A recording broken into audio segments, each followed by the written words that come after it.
loves, good morning, good afternoon, good evening po sa inyong lahat. Magandang umaga, araw, tanghali, hapon, gabi at hating gabi sa inyong lahat. Sa ang sulok ng mundo man po kayo naroroon, nandito ulit si Dada Loves nagpapaabot na magandang araw at gabi sa ang sulok ng mundo man kayo. So, ngayon ay magluluto ako guys ng buttered chicken, and I would like to share to you on how to cut into pieces ng buong manok. Bago ang lahat guys, don't forget to subscribe, like, and share. So tara na guys! So ayan guys, dinipros natin ang ating chicken kasi matigas masyado siya. Late na nagsabing anak ko na gusto niyang kumain ng fried chicken. So, hindi ako nagluto kanina, nagluto lang ng dumpling. So, sa ating fried chicken, guys, nagdikdik lang ako, guys, ng bawang at saka sili. And then, naghiwa ako ng sibuyas at lagyan natin ng lemon. So, buttered chicken kasi, why we call buttered chicken, lalagyan natin ng flour.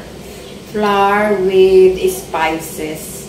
Ito na yung bawang, sili, sibuyas, at saka lemon. And isang trivia lang guys, ang lemon para maalis ang langsa ng ating manok. Ayun. So, halina kayo guys, dalhin ko kayo dito sa alababo. So, ayan guys, ipakita ko sa inyo ang paghiwa ng chicken. Yan, siya ay buo. And then, I know, alam nyo na kung paano maghiwa. Pero ako, guys, ganito ang paghiwa ko. Unahin ko yung hita, and then, crack. So, para madali. And then, 1, 2, 3. Ganon, guys. Tradisyon ng paghiwa ng manok. Lagyan natin ang tubig. And then, isang hita na naman. Kung dito pag nahiwa na, o ganyan. So, tingnan nyo na lang guys, paano ako maghiwa ng manok. Mag-slice.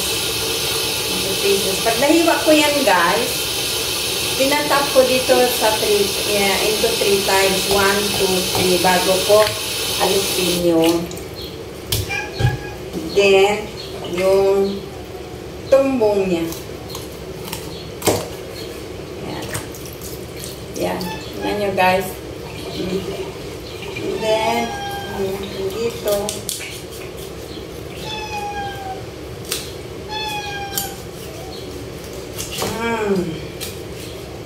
So, ayan. Bit into pieces. And then, itong kabilang breast, alisin muna natin ang pakpak. Ayan. So, para madali guys. Pero ako guys, hindi ko sinasama ang yung niya oh. Ito mamantika ito. Ano bang tawag dito? Hindi ko sinasama yung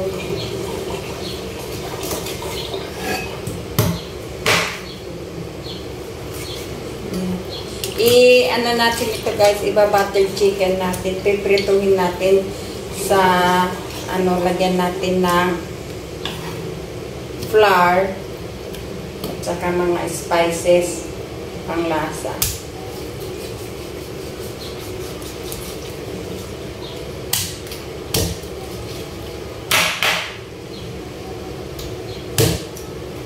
Kasi mahilig ang mga anak ko guys sa sa dito kasi may ketchup.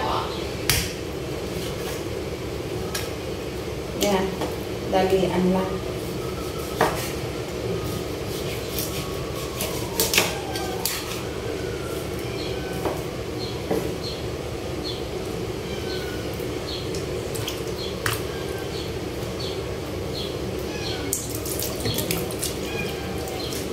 So, tingnan nyo guys. So, ito.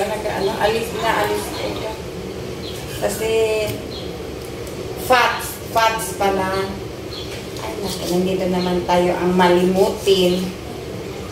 Fats. Inalis ko ang fats. So, ayan.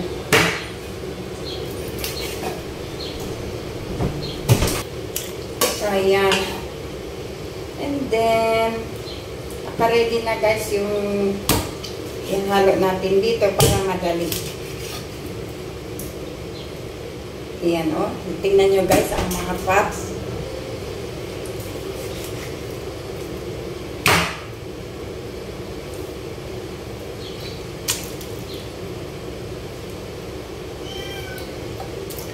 And guys, pag mag-print ako ng ano, but I would like to share to you guys on how I fried a chicken. At ang tawag dito guys pala is buttered chicken kasi butter siya. Binabalot siya ng ano, nilalagyan ko ng flour. And then, itong hita, kakat ko pa yan sa into 2.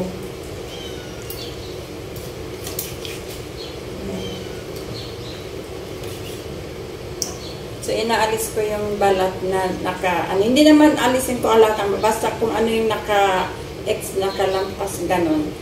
Aalisin ko yan.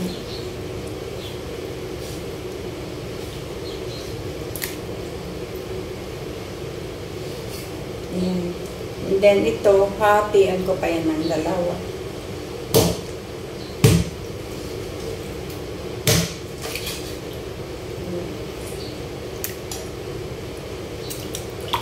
Yung dalawang hita.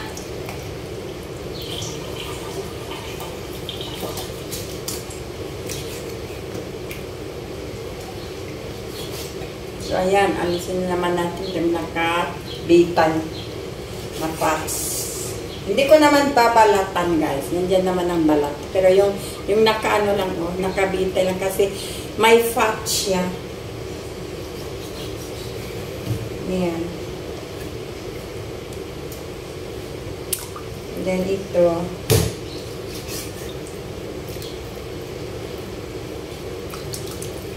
At yung tumbong. Ito, alisin natin. Ito, puro buto ito at saka fat. Alisin ko yung fat. At saka yung tumbong niya, yung igot. Tawag sa amin, igot. Yung ito, yung buntot. Yan, naalis ko yan. At yung sa loob. Para malinis siya. Yan guys, so ganyan ako mag-ano. And then see?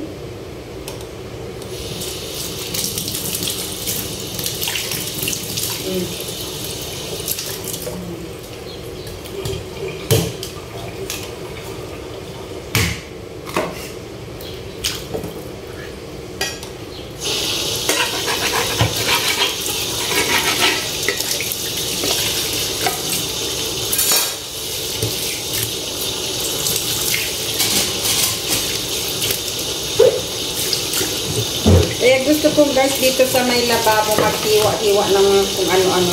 Diretso ako sa tubig para maghuga. Kasi pag sa lamesa pa, pupunta na naman ako sa lababo. Babalik na naman ako dito, diretso.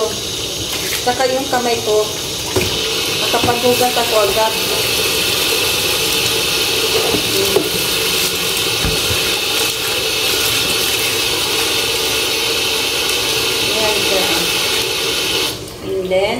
And then I will show to you guys kung paano ko siya titimplahan. Para alam niyo guys, masarap ang ganito. Simple lang pero malasa siya. At saka pati yung laman niya. Meron fried chicken na yung yung sa labas lang ang may lasa, tapos yung sa loob wala. Yun ayoko. Hindi ako masyado, I'm not fond of meat, pero depende sa pagluto. So, ayan guys, ang linis na niya. And then, kunin na natin ang ating spices. So, ito ang dinikdik na bawang at sili. and especially salt. So, ilagay na natin dito. So, ayan. And then, ang ating sibuyas at saka lemon.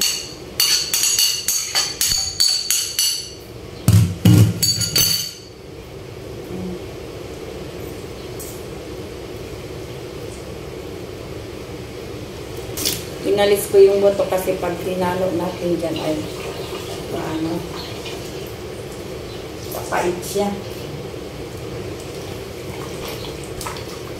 So yan, haluin natin guys para ang lasa. Tingnan nyo guys, oh, sumusubsub yung yung bawang. Saka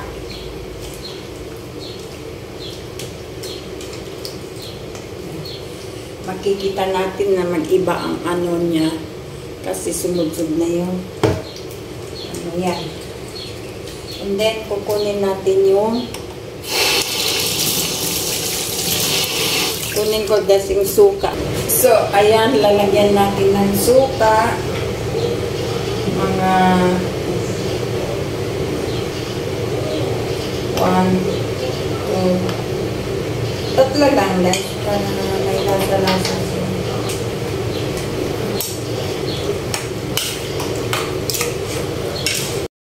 So, ito na guys ang ating buttered chicken.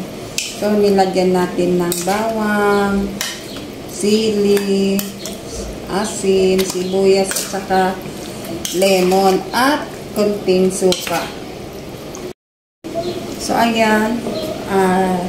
Lagyan natin ng 2 itlog. Hindi ako guys nagdediretso diyan ng itlog kasi baka yung balat mahulog sa mahirap ako magkuha sa kanyang balat. Lagay natin.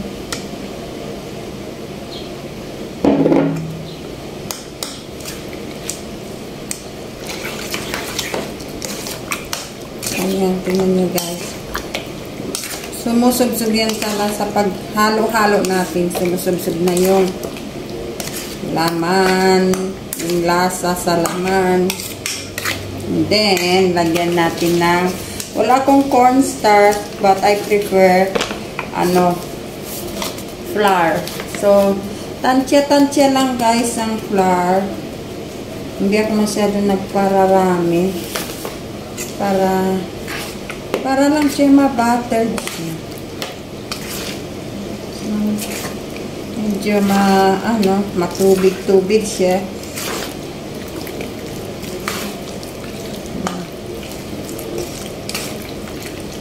Yan. See? Hindi pa siya luto. Parang siya. Parang malasa na siya. Yan.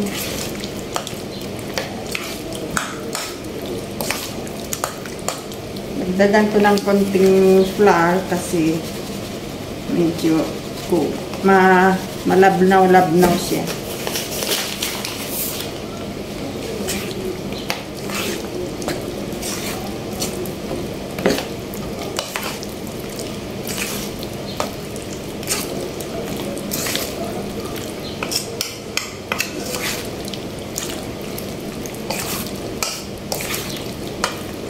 So, ayan.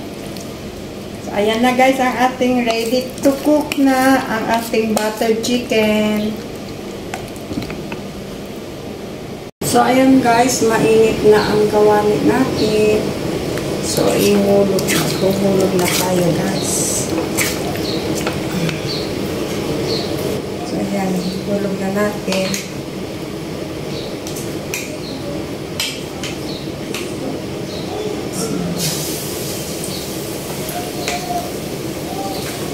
Hindi ko muna pinalakas ang apoy kasi sobrang init na para maluto naman ang sa loob. Kasi pag ihulog natin guys sa sobrang init, mahihilaw yung sa loob.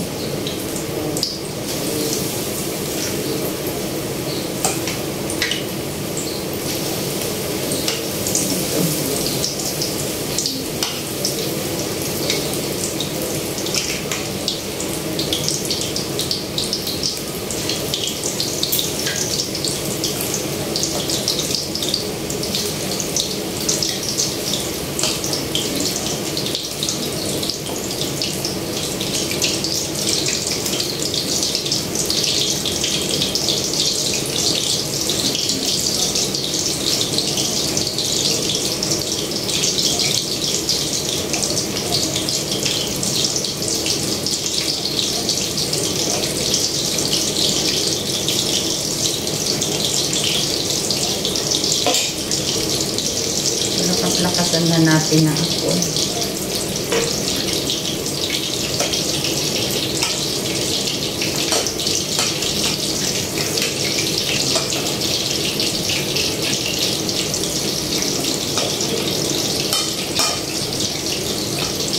Ito guys, ang tinatawag na buttered chicken. Buttered siya.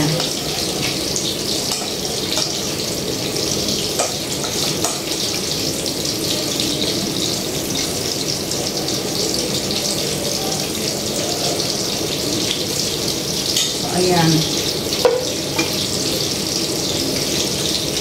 Tingnan niyo kung makikita niyo yan. Ang ating buttered chicken.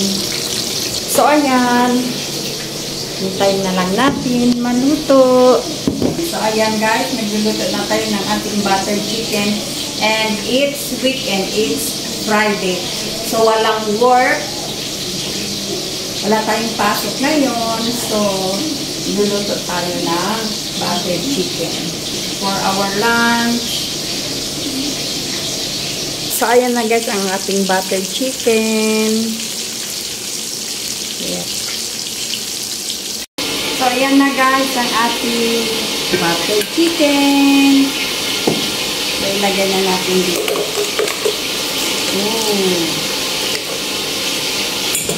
So, ayan siya guys. Ayan.